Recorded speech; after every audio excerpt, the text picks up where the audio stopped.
Come on, person. Okay.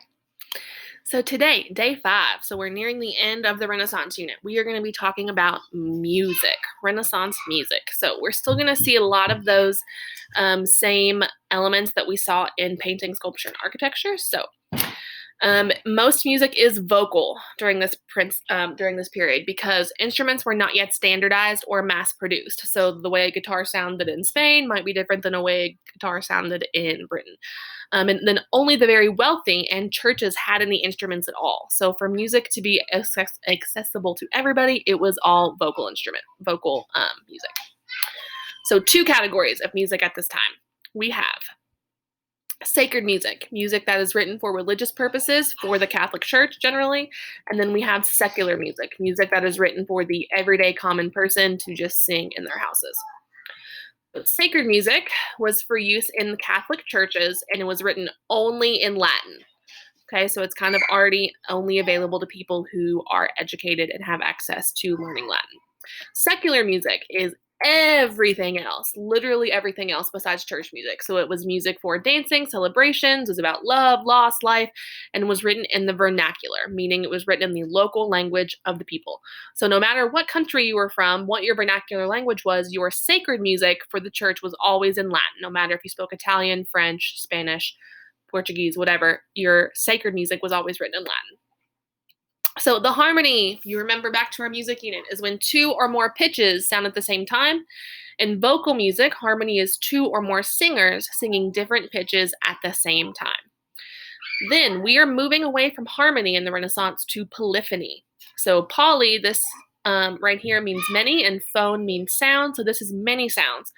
So polyphony is when harmony sounds like 2 completely independent lines of melody. It literally means multiple sounds. So Joachim de Prez is one of our Renaissance composers, 1450 to 1524. He was patronized by Julius II, the Pope, same guy who asked Michelangelo to paint the Sistine ceiling. He was also the choir director at the Sistine Chapel while Michelangelo was painting the ceiling, so they probably knew each other. He was considered the master of the motet, which we will learn about in a little bit. He is considered the greatest composer of complex polyphonic music from the High Renaissance style. He blended polyphony and 3-tone chord harmonies, and he matched words with music. So all of these things kind of seem normal to us now. Somebody had to do it first. It was this guy, de Prez. All voice parts were composed at one time, uniting the parts rhythmically and harmonically.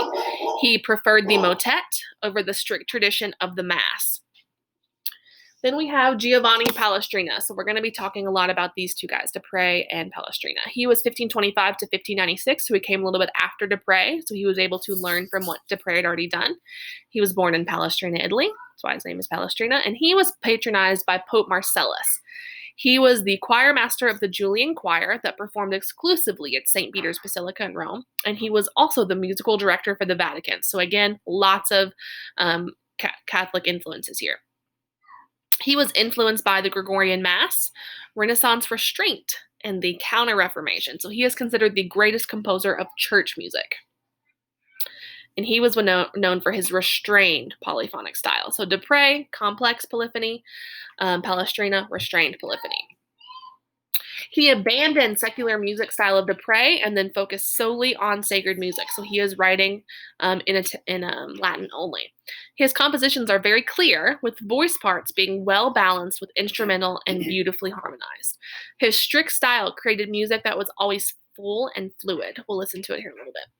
Restrained dissonance is when 6 voices showed that complex polyphony could still be pleasing to the ear. His compositions were considered the high point of sacred music in the later Renaissance. So de Prez versus Palestrina. Let's talk about the differences. Palestrina is generally considered to be more refined polyphony than Joachim. This makes logical sense because Palestrina built on the polyphony that de Prez used. So de Prez started the polyphony and then Palestrina was able to refine it. Makes sense, right? You learn from the people that come before you. Palestrina is probably the best known and most popular composer of Renaissance polyphony and the greatest composer of church music of the time. So the musical forms. So we have sacred and secular, but then the forms within that are starting with the motet. This was de Prez's favorite genre. It was a popular genre of polyphonic music during the Renaissance and is always vocal. There is no instrument in the motet. It is usually sacred, so normally for the church, but it can be secular. And voices combine into chords as they change, which creates the shifting consonants and dissonance that we hear. A famous motet that you probably have heard of before is called the Ave Maria, which means Hail Mary by Prez. The musical setting of the traditional Hail Mary prayer used in many Christian churches, where we have voices overlapping. The notes form different harmonies as lines change one by one. So it's dissonance resolving to consonants. And we're going to listen to this.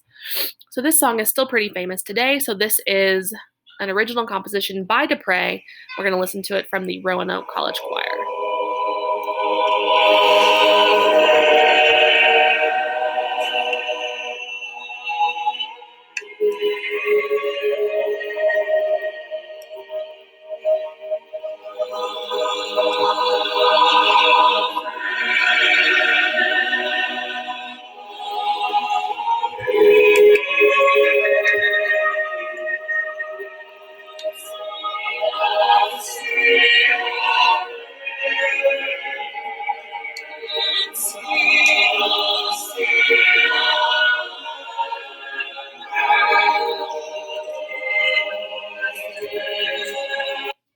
So you can kind of hear that it is very layered sound. All of those singers, you can see some were quiet sometimes, some were singing.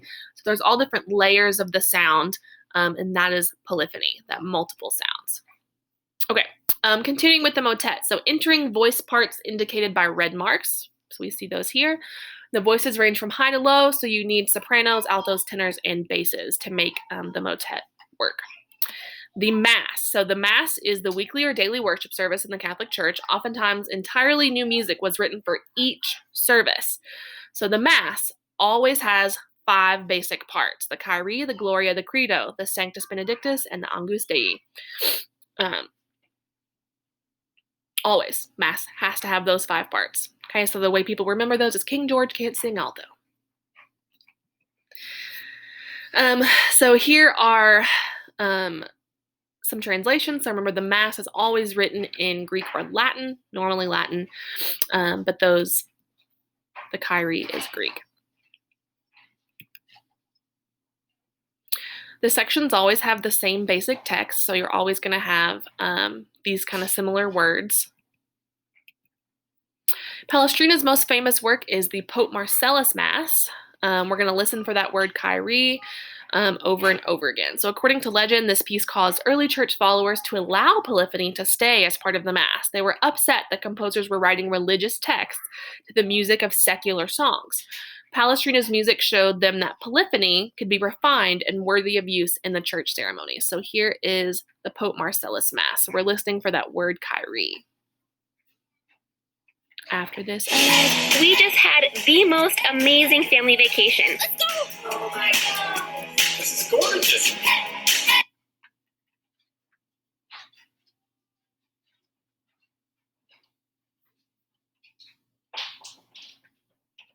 This is sung. I don't know what this one say.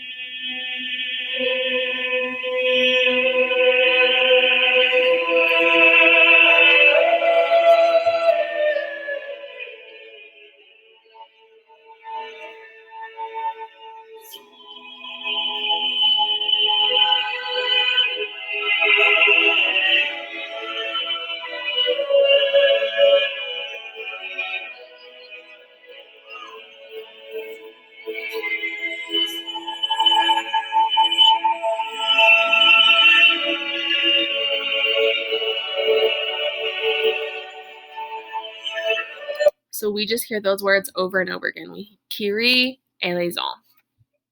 So Lord have mercy, just over and over again. All right, then we have another form, a madrigal. So this is a popular genre of music during the Renaissance in both Italy and England. It's always vocal with 2 to 8 voices singing, and it is always secular. So this is the only form that we're talking about that is never for the church. The choruses repeat many times, just like modern pop music, and the voices enter and drop out suddenly to highlight certain lyrics. The popular topics were love, drinking, and social festivities, so definitely not for the church. A popular madrigal by John Farmer was called Fair Phyllis, I Saw Sitting All Alone. In 4 voices, we still have soprano, alto, tenor, and bass, and the words are in English or whatever the vernacular language was, so it's never in Latin or Greek. The voices have slightly different rhythms, which creates polyphony, but the 4 voices are of equal importance, and again, always that secular subject matter. So we're going to listen briefly to this one so you can hear how different the madrigal sounds to the motet and mass.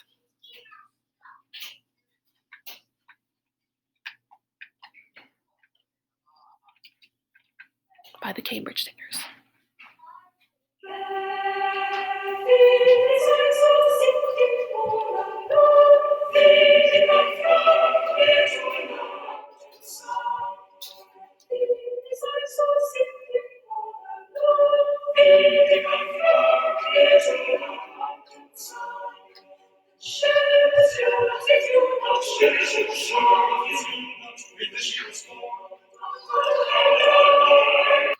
So obviously they're the main difference.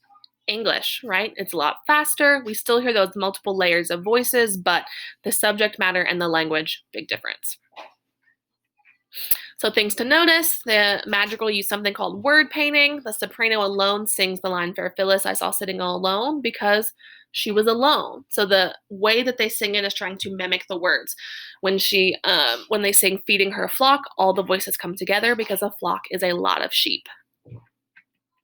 All right, so here are our Venn diagram, our little table to show us the difference. So the motet is usually sacred, always vocal, dissonance to consonants. The mass, always sacred, can have vocal or instruments. In Latin, always 5 parts with similar lyrics.